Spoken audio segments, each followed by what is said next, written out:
छठे अध्याय में श्री कृष्ण भगवान अर्जुन को चंचल मन को वश में करने के बारे में सिखाते हैं। आइए अब 7वां अध्याय सुनते हैं।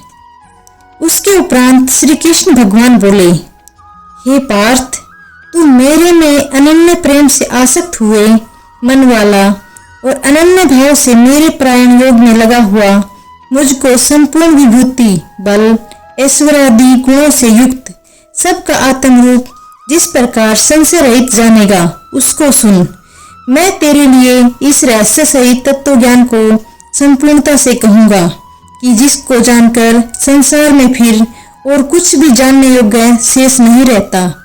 हजारों मनुष्य में कोई भी मनुष्य मेरी प्राप्ति के लिए यत्न करता है और उन यत्न करने वाले योगियों में भी कोई ही पुरुष मेरे परायण हुआ मेरे को तत्व से जानता है, अर्थात मर्म से जानता है। हे अर्जुन, पृथ्वी, जल, अग्नि, वायु और आकाश तथा मन, बुद्धि और अहंकार भी ऐसे यह 8 प्रकार से विभक्त हुई मेरी प्रकृति है। यह 8 प्रकार के भेदों वाली तो अपरा है, अर्थात मेरी जड़ प्रकृति है। और हे महाभाव, इससे दूसरी को मेरी जीव रूप परा अर्थात चेतन प्रकृति जान कि जिससे यह संपूर्ण जगत धारण किया जाता है।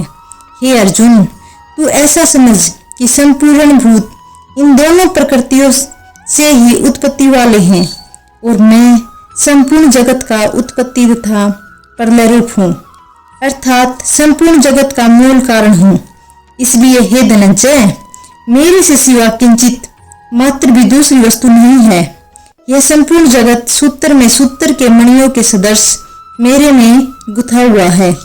हे अर्जुन, जल में मैं रस हूँ तथा चंद्रमा और सूर्य में मैं प्रकाश हूँ और संपूर्ण वेदों में ओंकार हूँ तथा आकाश में शब्द और पुरुषों में पुरुषत्व हूँ। पृथ्वी में पवित्र गंध, अग्नि में तेज हूँ और संपूर्ण भूतों में मैं उनका जीवन हूँ, अर्थात वे जिससे जीते हैं वह मैं हूँ और तपस्वियों में तप हूँ। हे अर्जुन, तू संपूर्ण भूतों का सनातन कारण मेरे को ही जान। मैं बुद्धिमानों की बुद्धि और तेजस्वियों का तेज हूँ। हे भरत श्रेष्ठ, मैं बलवानों की आसक्ति और कामनाओं से रहित बल अर्थात सामर्थ्य हूँ और सब भूतों में धर्म के अनुकूल अर्थात शास्त्र के अनुकूल काम हूँ। और भी जो सत्वगुण से उत्पन्न होने वाले भाव हैं और जो रजोगुण से तथा तमोगुण से उत्पन्न होने वाले भाव हैं, उन सबको तू मेरे से ही होने वाले ऐसा जान। परंतु वास्तव में उनमें मैं और वे मेरे में नहीं हैं। गुणों की कार्य रूप सात्विक, राजस और तामस, इन तीनों प्रकार के भाव से अर्थात राग द्वेष आदि विकारों से और संपूर्ण विश्व से यह सब संसार मोहित हो रहा है। इसलिए इन 3 गुणों से परे मुझ अविनाशी तत्व को नहीं जानता, क्योंकि यह अलौकिक अर्थात अति अद्भुत त्रिगुणमयी मेरी योग माया बड़ी दुस्तर है। परंतु जो पुरुष मेरे को भी निरंतर भजते हैं वे इस माया को उल्लंघन कर जाते हैं, अर्थात संसार से तर जाते हैं। ऐसा सुगम उपाय होने पर भी माया द्वारा हरे हुए ज्ञान वाले और आसुरी स्वभाव को धारण किए हुए तथा मनुष्यों में नीच और दूषित कर्म करने वाले मूढ़ लोग तो मेरे को नहीं भजते हैं। हे भरतवंशियों में श्रेष्ठ अर्जुन, उत्तम कर्म वाले अर्थात आर्त, जिज्ञासु और ज्ञानी अर्थात निष्कामी ऐसे 4 प्रकार के भक्तजन मेरे को भजते हैं। उनमें भी नित्य मेरे में एक ही भाव से स्थित हुआ अनन्य प्रेम भक्ति वाला ज्ञानी भक्त अति उत्तम है, क्योंकि मेरे को तत्व से जानने वाले ज्ञानी को मैं अत्यंत प्रिय हूँ और वह ज्ञानी मेरे को अत्यंत प्रिय है। यद्यपि ये सब ही उदार हैं, अर्थात श्रद्धा रहित मेरे भजन के लिए समय लगाने वाले होने से उत्तम है, परंतु ज्ञानी तो साक्षात मेरा स्वरूप ही है, ऐसा मेरा मत है।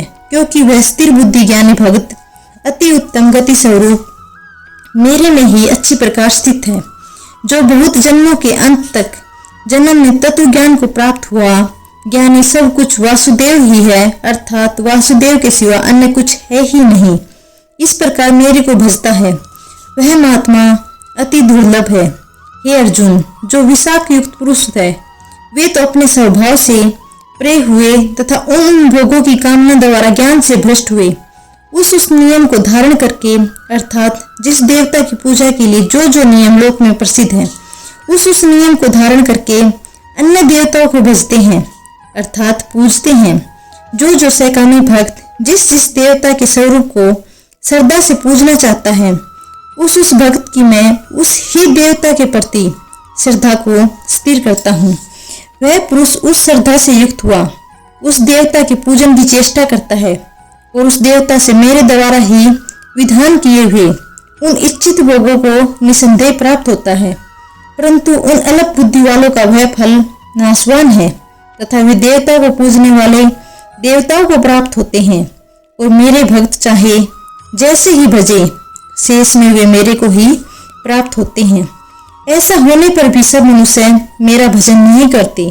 इसका कारण यह है कि बुद्धिहीन पुरुष मेरे अनुत्तम अर्थात जिससे उत्तम और कुछ है ही नहीं ऐसे अविनाशी परम भाव को अजन्मा अविनाशी हुआ भी अपनी माया से प्रकट होता हूँ।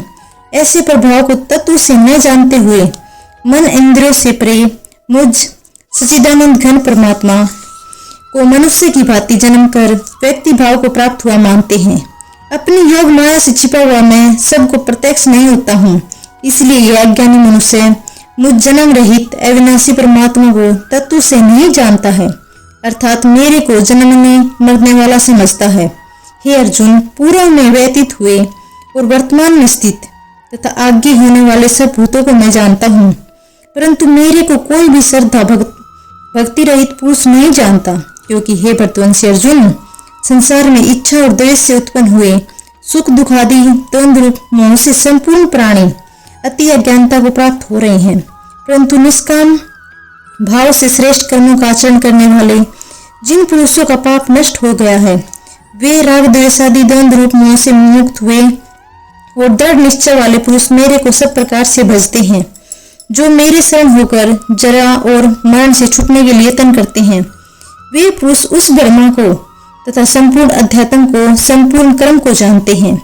जो पुरुष अधिभूत और अधिदेव के सहित तथा अधियज्ञ के सहित सबका आत्म रूप मेरे को जानते हैं अर्थात जैसे भाप बादल धूम पानी और बर्फ यह सभी जल स्वरूप है, वैसे ही अधिभूत अधिदेव और अधियज्ञ आदि सब कुछ वासुदेव स्वरूप है। ऐसे जो जानते हैं वे युक्ति वाले पुरुष अंत काल में मुझको ही जानते हैं अर्थात मुझको ही प्राप्त होते हैं। ओम नमो भगवते वासुदेवाय नमः।